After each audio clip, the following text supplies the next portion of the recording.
Masih bersama saya Rizka Devi dalam Kompas Aceh. Saudara Kepala Kantor Kementerian Agama Provinsi Aceh meluncing program limit untuk pelajar se-Aceh di bawah Kementerian Agama. Program mengaji 15 menit sebelum memulai pelajaran ini bertujuan agar anak-anak mampu membaca Al-Quran sejak dini. Program ini selain telah dilakukan oleh pemerintah Aceh, Kementerian Agama Provinsi Aceh juga menerapkan hal yang sama mulai dari madrasah ibtidaiyah hingga madrasah aliyah. Program mengaji 15 menit sebelum dimulainya pelajaran ini diharapkan mampu meningkatkan kualitas bacaan Al-Quran anak-anak sejak dini dan untuk menambah semangat saat proses belajar mengajar.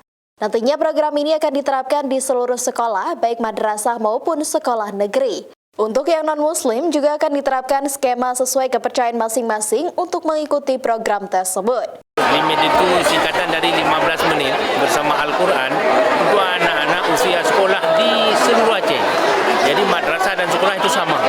Jadi kita sudah duduk dengan Pak PJ Gubernur, dengan Kadis Pendidikan, bahwa yang kita bicarakan ini generasi Aceh.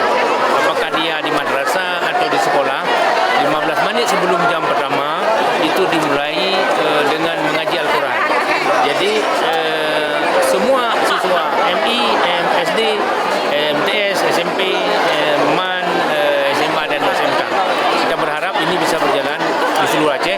Maka kita launching, kita undang seluruh kakak kemenang dan kasih penmat. Sedangkan untuk tingkat dinas pendidikan sudah dilaunching oleh Pak Gubernur bersama kita kemarin di SMA 11. Yang intinya adalah semua anak Aceh harus bisa baca Al-Quran. Program ini dilaunching di Madrasah Sanawiyah Negeri 1 Banda Aceh dan akan segera diterapkan di seluruh sekolah-sekolah yang ada di Banda Aceh maupun kabupaten kota lainnya. Syahril, Kompas TV, Banda Aceh.